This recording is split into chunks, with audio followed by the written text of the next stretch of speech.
This is AML Films, and we are documenting the struggle. If me and you could switch places for one day, and I was in your shoes for one day, tell me what all the things that I'll be doing. I pretty much stay to a set routine. Get up in the morning. I usually hit Wawa for my coffee and my donuts, and panhandle, come cop. Panhandle, come cop. Make your money, get your shit. Make your money, get your shit. Now, what time will I be going to sleep? Whenever you get done, I usually head in for the night around 10. Takes me about an hour to settle down, so about 11 I'm crashing. It's Christmas Eve, and we out here with our dearest. We're gonna hit her with some icebreakers, and then we're gonna get into some real questions. What keeps you up at night? My demons. All my regrets. But I try to worry about nothing and pray about everything. What's your name, dear? I go by Kiki. Is that a nickname? Yeah. What's your real name? You don't have to say if you don't want to. Kirsten. All right, so how old are you? Just turned 30. When is your birthday? November 18th. Hey, what do you do for your birthday? The way my boyfriend says it, his birthday's 3 days after mine. The way he explains it is, my birthday's the party, his is the hangover. Oh, wow. I usually have a really lucky birthday, and then his is kind of like the aftermath. Okay. What was the best B-Day gift you ever received? My boyfriend had got me a necklace. It was a platinum with my favorite gemstone is a sapphire. It was 3 sapphires and 2 diamonds. Oh, that's sweet of him, right? Yeah. Do you still have it? Yeah. Oh, look at you. Where is it? Safekeeping. My dad has it. All right, that's right, because I know out here they're going to snatch it off your neck. Yeah, for real. I'd be a hurt piece. Yep. How far do you go in school? Almost graduated. I was like a year away from graduating, but ended up getting pregnant. At the time, I thought the timing was wrong, but I don't regret it. I wouldn't have it any other way. How will you describe yourself in high school? I should have paid a lot more attention. I was young and naive, spent a lot of time skipping school and partying. And like I said, I wish I would have applied myself more, but I was really good at English, terrible at math. You ain't the only one. So after high school, what do you get into? I was big into riding horses because I lived in the country. I was actually like one of the top barrel racers, Western Pleasure, like the top in Delaware. Amazing. Tell us about your story with addiction, when it began, who introduced you to it, and your current situation with it. I was probably about 17, started with pills. Like after I had my son, I was still in a little bit of pain. So they were giving me perks in the hospital. Didn't give me anything to leave with, was still in pain, so I started getting them on the street. It was actually somebody I went to high school with that started dealing. And then it just kind of escalated from there. Perks went into regular dope, and then the guy I was copping off of went to jail, so he was coming up here to Philly and getting fentanyl, so I started just coming up here myself. And I was shooting at first. Recently I switched over to smoking. I'm trying to decrease my habit as much as possible because I'm trying to get my shit together.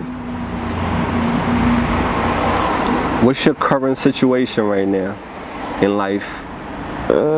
Homeless. How you became homeless? My mom passed away. I'm so sorry, man. Her soul rest in peace. When she died, what made you come to the streets?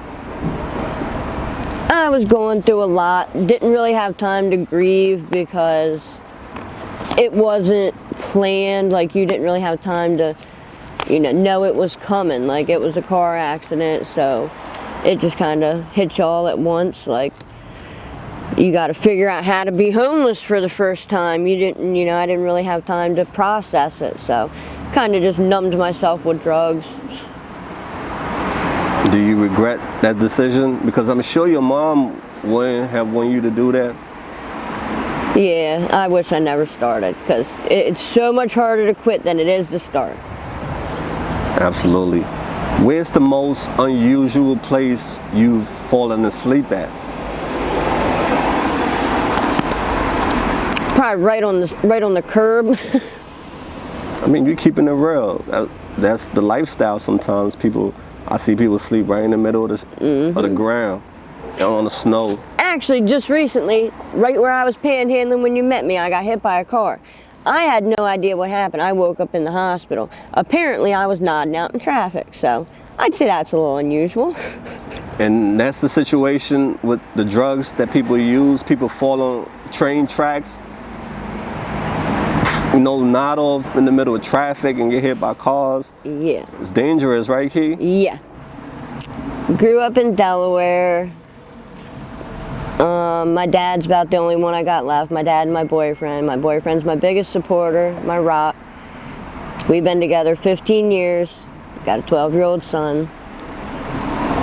That's about the nutshell of it. All right. What do you miss most about being the mother? Being able to hold my baby. I used to rock him to sleep every night. He's a little big for that now, but yeah. What is it like being in a relationship with somebody who's also using, the good and the bad? It's definitely hard at times. If we didn't come here together, I think a relationship, like if you met somebody out here and tried to have a relationship, I don't know how that would go. But thankfully we came up here together. We already had history. We're a lot better than other couples that I've seen. When I have it, he has it. When he has it, I have it. We always try to look out for each other, try to put our relationship first and the drugs second, which is hard at times, but you got to look at the bigger picture. Relationship, drugs come and go. Relationships, should last. Yeah. What are you grateful for today? That I have somebody that loves me. I would hate to be alone up here, alone in general, but especially up here. It's hard being a woman up here. Hard in general, but really hard to be a woman. So I'm glad I got a supporter. I'm glad I still got my dad and my son. That's about all I got left. I'll tell you what, people out here have taken everything from me, but one thing they'll never take is my faith. Yeah, that's... Do you believe... Where do you believe you'll go when you die? I'm going to heaven. I know it. Amen. I just got to turn my life around. If you were offered the opportunity to be famous, will you take it? No, I know most people would, but I'm more of a out of the spotlight, homebody type, I hear you. So now, Kiki, right? We're going to get real deep. We down to the ending questions. If you could pick the way you die, will you? If you could choose how you die, will you choose? Yeah, I'd go peacefully in my sleep. In your sleep? Okay, that's... Old age. Old age, all right. If you won the lottery, what would you do with the money?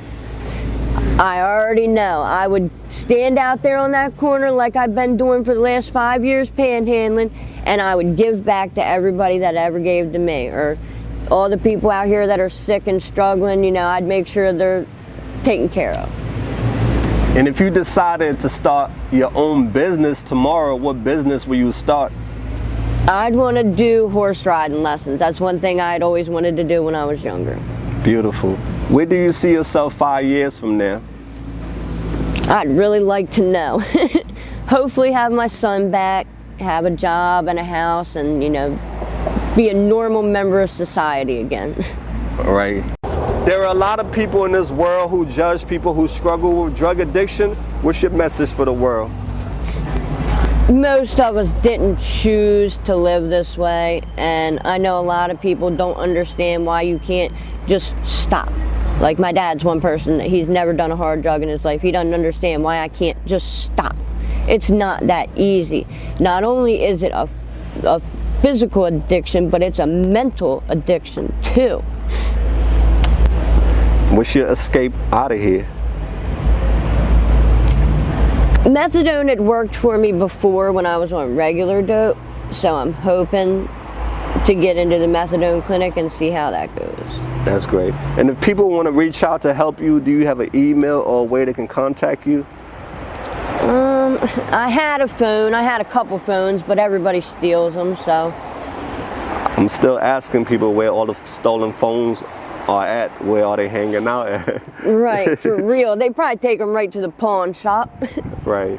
And Okay. most of the time, there's nothing you can even do with a phone. Most of the time, they're locked. You can't do nothing with them. You're just hurting somebody else. And all of us know how it feels to have your stuff taken. We're homeless. We don't have much. So the little bit we do have, when somebody takes it, it's just dehumanizing. Right.